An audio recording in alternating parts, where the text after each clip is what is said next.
ISN 24, le journal. Bonsoir à toutes et à tous. Merci de prendre le rendez-vous sur SN24. À la une de l'actualité ce soir, affaire domaniale dans la commune d'Abomey-Calavi, l'ex-maire de la municipalité Honsou Guédé a été écouté ce vendredi 27 novembre 2020 au tribunal de Calavi par un juge d'instruction dans une affaire de faux et usage de faux certificats. Les détails à suivre dans ce journal. Et puis également dans ce journal, l'adoption de l'énergie solaire par les ménages ne figure toujours pas un rang de leur priorité. Ces causes sont multiples. Dans ce journal, un tour d'horizon des acteurs et utilisateurs du secteur. Et enfin, les insecticides, ces produits chimiques qui tuent moustiques et autres insectes, sont la cause de plusieurs maladies graves au niveau des humains. Bon nombre de citoyens les utilisent sans connaître véritablement les risques et les précautions à prendre. Voilà pour les titres, le développement dans un instant. À nouveau, bonsoir. Validation du guide d'élaboration de la note analytique sur les établissements publics à caractère administratif. C'est autour de cette thématique que le directeur général du budget a organisé un atelier pour étudier et valider le projet de document de référence. C'était ce vendredi 27 novembre à l'Infosec de Cotonou. Un atelier qui a connu la participation de plusieurs agents comptables venus de diverses structures ainsi que les représentations des structures décentralisées du ministère de l'économie et des finances. Cet atelier aboutira à la mise en place d'un document analytique de référence sur les établissements publics à caractère administratif. Et puis justice à présent, l'ancien locataire de la mairie de la commune d'Abomey-Calavi, Patrice Honsou Guédé, est écouté par la justice béninoise dans une affaire domaniale. Après les investigations du juge d'instruction depuis quelques mois, l'ex-maire a été à nouveau inculpé et poursuivi pour faux et usage de fausses certifications dans une affaire de plusieurs hectares. Patrice Honsou Guédé est le directeur de l'aménagement et de l'urbanisme de la ville d'Abomey-Calavi. Gélas Hunguer sont attendus ce vendredi 27 novembre devant le juge au tribunal de Calavi. Lors de l'audience du mercredi 18 novembre dernier, le juge en charge du dossier a renvoyé l'audience dans le but de vider les autres dossiers inscrits à l'ordre du jour de l'audience. L'audience de ce vendredi 27 novembre 2020 doit permettre au juge d'établir les faits. Le recours énergie renouvelable est de plus en plus une priorité du développement durable dans le monde entier, mais en Afrique et surtout au Bénin, malgré son intégration dans les discours et projets de développement, il reste encore un luxe pour les Béninois. Suivons à travers ce reportage de Justin Avosé-Fon les expériences de quelques utilisateurs. La transition énergétique, entendez le passage de l'énergie électrique conventionnelle à l'énergie solaire, est devenue une priorité mondiale, voire une urgence de développement durable prônée par les États et les institutions. Mais en Afrique, et particulièrement au Bénin, le coût exorbitant lié à une installation solaire domestique, la rareté des techniciens et ingénieurs dans le domaine et le défaut de matériel de qualité ne favorisent pas l'empressement des Béninois à s'intégrer dans la marche mondiale de la transition énergétique. Évoluant dans le secteur des énergies renouvelables depuis plus d'une décennie, Gracien Kodjo, ingénieur énergéticien, nous explique d'abord le concept des énergies renouvelables. Une installation solaire, c'est un générateur solaire. C'est-à-dire que ça produit de l'énergie à partir du soleil. Quand vous prenez une installation solaire, il y a généralement 4 grandes parties. Il y a les plaques solaires qu'on appelle ordinairement les panneaux solaires. Il y a la batterie qui est utilisée quand vous voulez faire du stockage. Il y a aussi le convertisseur qui permet de convertir l'énergie solaire. Susceptibles de remplacer les énergies électriques conventionnelles, les énergies renouvelables, surtout l'énergie solaire, peinent à faire ses preuves au Bénin. Selon l'expérience de Ulrich Ahamine, l'énergie solaire ne peut pas encore couvrir le besoin en énergie électrique des ménages. Au début, c'était bien. Tout allait normalement, mais au bout de 2 mois, tout a basculé.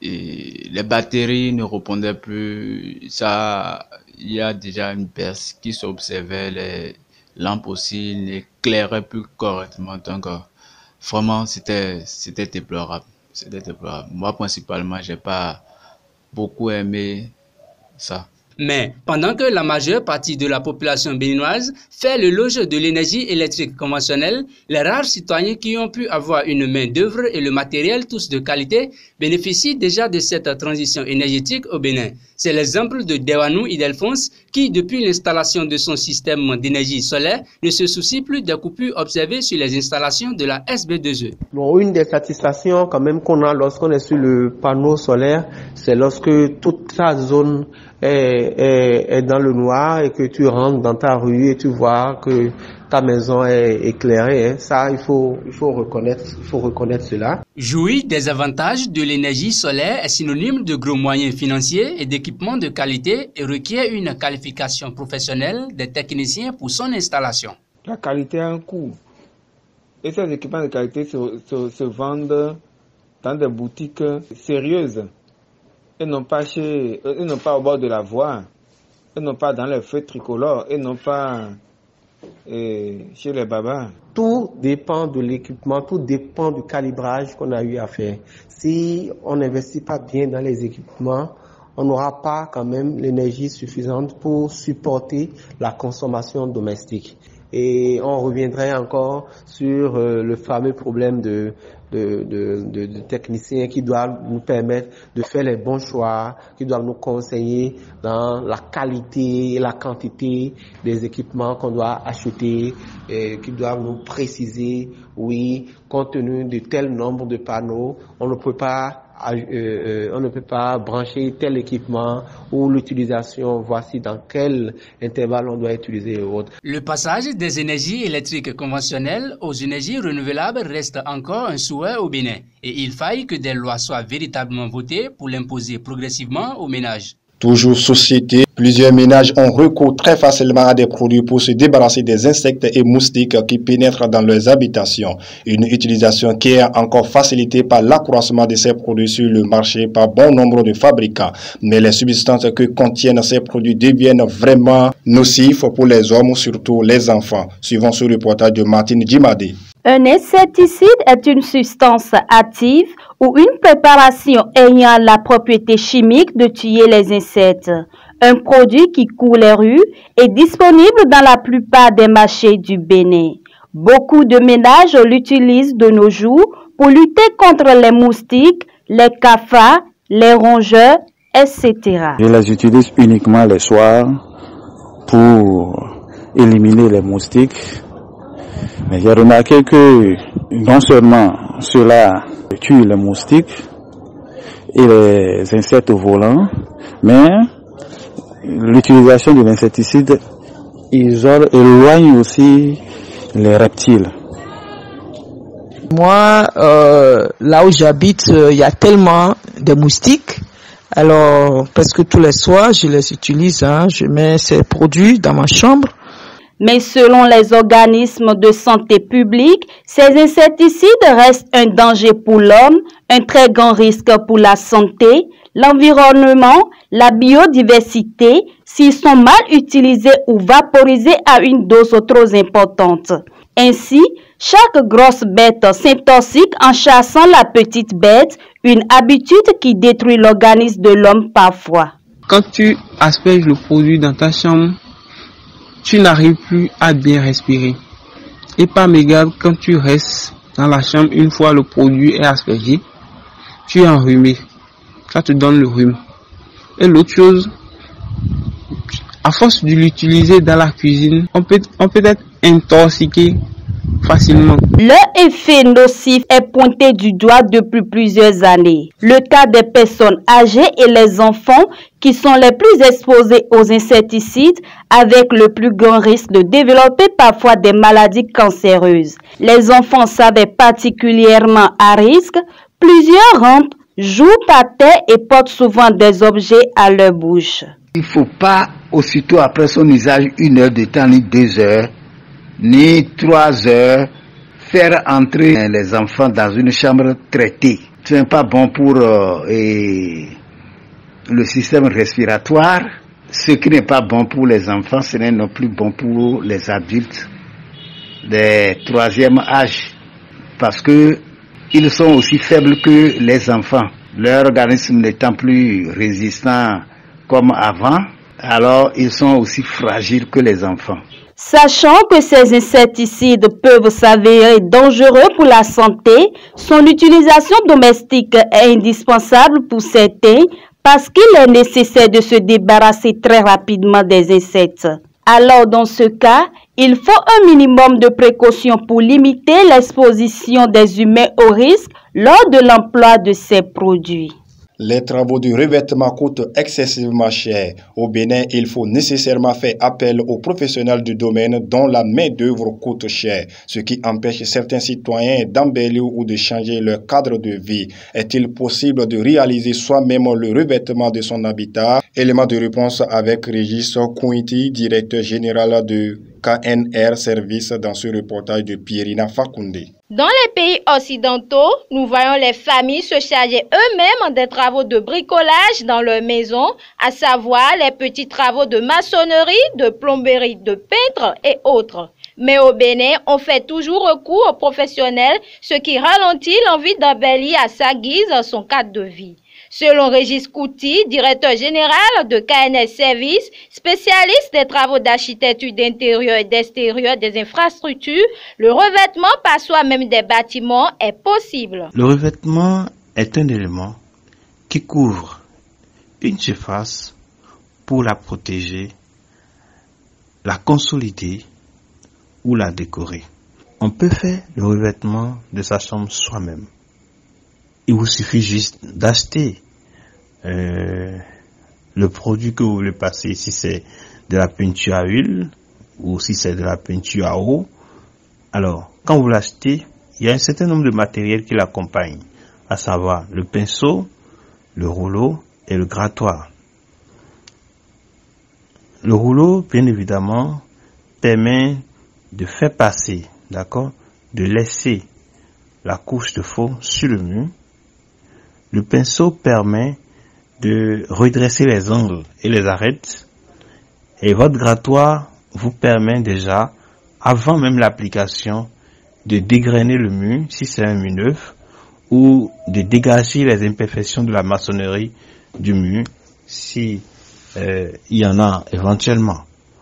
Alors, après cette étape, vous prenez votre rouleau dans le liquide, donc vous l'appliquez en plusieurs couches, bien en respectant, d'accord, les principes de base. Le revêtement peut être réalisé par le client lui-même, mais à une limite donnée. Il y a des travaux spécifiques qui méritent l'œuvre du professionnel. Il y a des revêtements qui nécessitent la main professionnelle. Si vous voulez faire juste du badigeonnage, oui, vous pouvez le faire. Le professionnel, il vous aidera à avoir un rendu très apprécié en vous faisant des propositions variées, en vous faisant voir les contraintes, les avantages de chaque choix, de chaque couleur. Pour les travaux de revêtement, le consommateur peut se mettre à l'œuvre et embellir son cadre de vie. Mais toutefois, il faut la performance technique pour une œuvre pétillante. Éducation dans cette actualité. Créé depuis des années 1960, le lycée Coulibaly de Cotonou se redynamise de jour en jour avec ses enseignements de qualité. Ces différentes formations ont connu du succès et les apprenants qui sortent de ce lycée rayonnent au plan professionnel. L'admission au lycée Coulibaly se fait par concours d'entrée. ISN 24 est allé à la découverte du processus d'entrée en apprentissage dans ce lycée à travers ce reportage. Un lycée technique et professionnel a pour vocation de conduire les élèves à poursuivre des études supérieures techniques et technologiques dans les métiers de l'artisanat et domaines connexes. C'est un enseignement en alternance avec l'entreprise industrielle et ses différents corps de métier. Après une formation technique et professionnelle dans un lycée, l'élève peut s'inscrire dans la vie active, une solution donc au chômage des jeunes. Mais le plus ancien reste le lycée technique Coulibaly avec plusieurs décennies d'existence. C'est quand on a soit le CEP ou le BPC qu'on accède au lycée Coulibaly. Il y a l'économie familiale, il y a la couture, il y a la cuisine, il y a la mécanique, il y a l'électricité. Quand tu entres là avec le CEP, tu fais la première année, la deuxième année et la troisième année tu vas au CAP. Et maintenant avec le BPC, tu fais la seconde. Et si c'est l'électricité, ou bien c'est l'informatique, voilà, ou c'est BTP, ou bien c'est génie civil, ou bien c'est mécanique auto, ou bien transformation et mécanique. Tu fais seconde, tu fais première, et terminale, tu passes le bac comme tout le monde. Par exemple, l'électricité, c'est F3. Maintenant, génie civil, C'est F4, le bac F4. L'accès n'est pas difficile si l'enfant a travaillé. Et il a fait moderne cours. Il a fait maths physique. Donc ça fait que c'est eux on prend. Si celui qui a fait moderne long, on ne le prend pas, les langues là, on ne les prend pas. Il est plus que capital que les parents accordent une importance à nos différents lycées qui forment les jeunes dans les corps de métiers utiles pour le développement de la nation et par conséquent une solution au chômage. Le lycée technique de Koulibaly forme les jeunes dans les filières sciences et techniques administratives et de gestion, sciences et techniques industrielles, enseignement familial et social, hôtellerie, restauration et tourisme et bien d'autres. Avec les spécialités comme constructeur en bâtiment, menuiserie, électricité, froid et climatisation, mécanique automobile, opérateur géomètre, revêtement mécanique général, construction métallique et plomberie, eau et assainissement, mécanique auto, électrotechnique, bâtiment et travaux publics. L'admission à cette formation se fait par un concours d'entrée.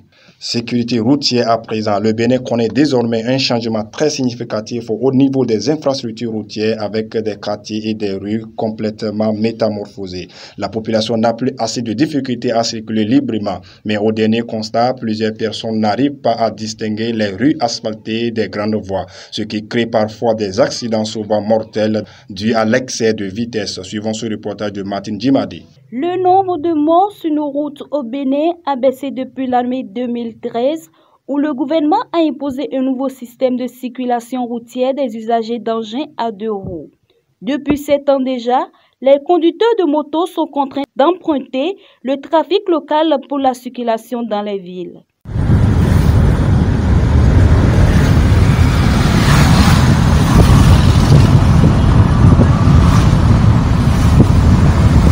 Mais cela n'empêche pas que l'on assiste encore à des cas d'accidents même mortels de circulation. Que ceux-ci soient responsables ou victimes, beaucoup de facteurs sont souvent mis en cause dans les accidents mortels. Bon, ça concernant les risques d'accident, bon, je ne pense pas trop, mais ce que je sais, c'est qu'il y a un avantage. La libre circulation, c'était pas comme avant quand il pleuvait où on aurait des difficultés à conduire. Cotonou est l'une des villes les plus embouteillées du Bénin. Chaque jour, des voitures et des motos engorgent les routes de cette ville, capitale économique du Bénin. Dans cette jungle urbaine, comme certains aiment si bien caricaturer, se faufilent des motos, des voitures et surtout parmi ceux des usagers indélicats qui adorent le goût du risque.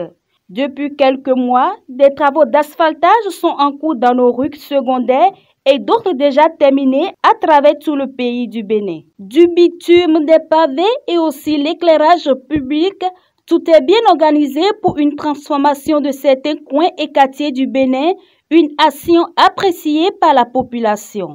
C'est pas mal, mais moi je dirais que ça va et faciliter la circulation un peu. Faciliter la circulation et Ouégar, ils ont bon, mais sont dans quoi si nous accueillons les supports. Donc, c'est un peu ça. Le gouvernement est heureux pour la population, c'est une bonne chose. Et c'est très très bon. Mais malheureusement, ces centaines de voies secondaires bitumées et pavées incitent certains usagers à la vitesse avec comme conséquence de fréquentes collisions de véhicules. Une situation qui met en danger même les piétons, comme l'affirme Eunice Pogbeji, une élève en classe de 4e au CEG Godomé. En fait, ils ne contrôlent pas la voie avant de traverser la voie. Plus beaucoup font accident avant de traverser la voie. Plusieurs usagers de la route confondent parfois les rues asphaltées avec les grandes voies et refusent de se conformer aux indications de limitation de vitesse. Une affirmation donnée par ce jeune Lazare Dada, un technicien de laboratoire. Oui, il y a cette confusion aussi. Il y a cette confusion, tu vois. Il y a des gens qui ne contrôlent même pas leur façon de conduire. Ça aussi, ça peut créer des accidents. De même, plusieurs écoles et maisons se retrouvent dans les rues asphaltées. Alors, la prudence est demandée aux motocyclistes et conducteurs de véhicules afin que les vies soient préservées. Pour M. Gbadessi Kwasi Evariste, conducteur de voiture dans une structure privée, il faut plus d'attention et respecter le code de la route. Les conducteurs ou soit les gens qui sont en circulation, qui roulent, surtout moto ou véhicules, doivent faire toujours attention aux piétons, de telle manière que le code de la route l'a indiqué. Essentiellement, ils doivent respecter le code de la route pour éviter l'accident de la circulation. Respecter surtout les feux de la route. Ça, c'est très important. Avoir les règles de courtoisie de telle manière que si quelqu'un a tellement brûlé le feu, il faut qu'ils aient la règle de courtoisie pour pouvoir lui faciliter la tâche pour qu'il puisse passer. Le problème qui est là, les agents de la police sont là pour régler la circulation et d'autres n'aiment pas respecter ces agents-là. De telle manière qu'ils essaient de brûler les feux de temps en temps et que les piétons, on devait faire attention à ceux-là parce qu'ils ne sont pas des gens qui sont sensibles à la circulation de la route. Donc nous devons leur faire attention pour éviter l'accident. De la même manière que celui qui est gros porteur, les conducteurs de camions, les conducteurs de véhicules doivent faire attention aux cyclistes et aux piétons. Puis tous les élèves, l'heure de la fête comme ça, les élèves coupent la route n'importe comment. Donc ils doivent faire attention à ces élèves-là parce que c'est nos enfants. Et on a dit, si on préserve la vie de ces enfants-là, c'est ces enfants qui seront nos relèves dans le futur. Je veux qu'ils nous fassent, si on veut traverser la voie là, les grands vont nous aider à vite traverser ou bien si on veut traverser, il y a les petits qui sont entre nous là, les grands vont leur traverser la voie. Je veux qu'ils nous fassent des feux tricolores partout, qu'ils nous fassent des dotanons, panneaux partout. Bon, concernant le cas d'accident, par exemple, le gouvernement peut informer, on peut passer des annonces. Soit par exemple, sur comme des grandes voies, on peut mettre des dodanes, faire des dodanes pour que les gens puissent freiner un peu, au lieu de conduire, filer pour créer des accidents. Quand on a été intercepté, nous punitions là, c'est nos solutions dernièrement pour le moment, c'est ça. Oui, nous avons des gens qui côté inter. Aïe, na candidat, oui.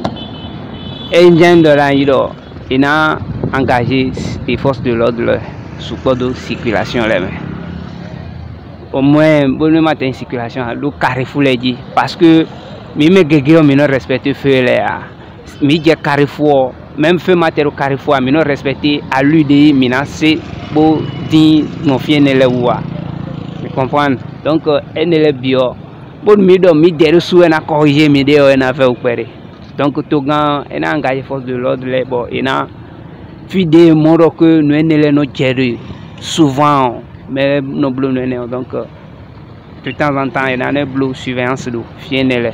Tout usager de la route, que ce soit les conducteurs de taxi, ZEM, les coursiers, livreurs, toutes ces personnes sont chacun des professionnels de la route à leur manière.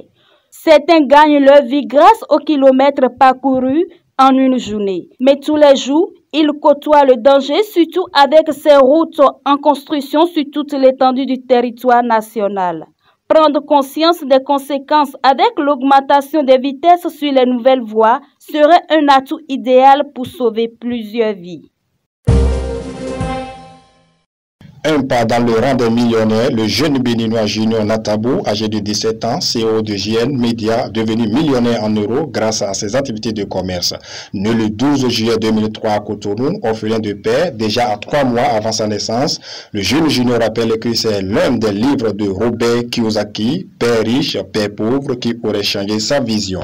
Il change alors sa façon de concevoir la réussite. Avec son application Robot Agricole, Junior et son ami postulent sur Internet Google Science Fair, un concours ouvert aux jeunes adolescents de 13 à 18 ans porteurs de projets scientifiques.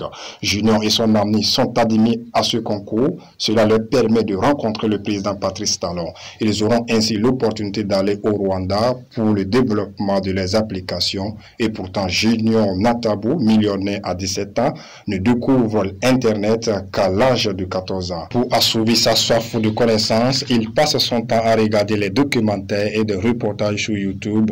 Son objectif étant de se lancer dans le domaine du digital. Sa persévérance le classe aujourd'hui parmi les jeunes millionnaires béninois à l'âge de 17 ans depuis 2 ans déjà. La photographie professionnelle se retrouve en difficulté et ceci à cause des téléphones Android qui occupent le marché. Et dans cette question difficile de travail rémunéré, certains professionnels qui ont décidé d'explorer les sentiers de la photographie artistique arrivent tout de même à en vivre. Suivant le portrait de Séraphin Zonyekbe, un photographe professionnel qui vit de son art. Moi, c'est Séraphin Zonyekbe. Je suis photographe professionnel depuis une trentaine d'années. J'ai choisi ce métier parce que quand j'étais tout jeune, j'étais tellement attiré par les appareils photo avec lesquels les touristes se baladaient. Et après mes études, j'ai décidé d'apprendre la photographie. Un photographe professionnel,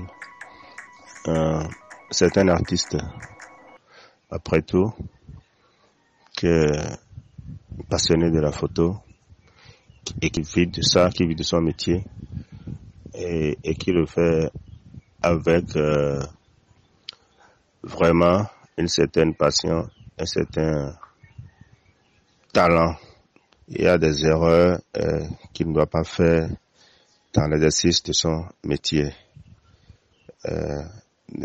Si on prend un photographe amateur, lui, peut-être il a un matériel et il fait des photos comme il veut à la va-vite, il fait des photos sans tenir compte des règles qui régissent ce métier.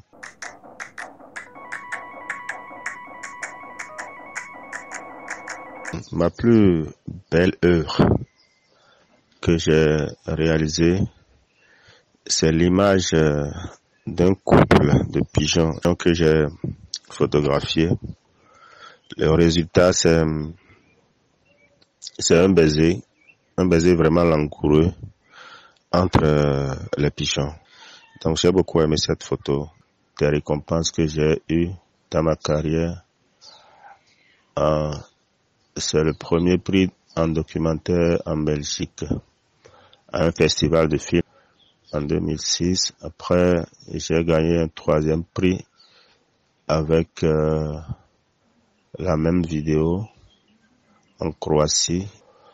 J'ai gagné un prix avec un concours de photos organisé sur la fête du printemps ici au Bénin. Ce concours était organisé par le Centre culturel chinois. J'ai gagné un concours en Chine organisé par le ministère chinois de la culture sur la fête du printemps chinois. C'était près de 400 participants, 60 pays à travers le monde. J'étais 3e. Le grand prix dont je rêve un jour, c'est la World Press. C'est un grand prix qui récompense les meilleurs photojournalistes ou les meilleures photos prises par les photojournalistes chaque année.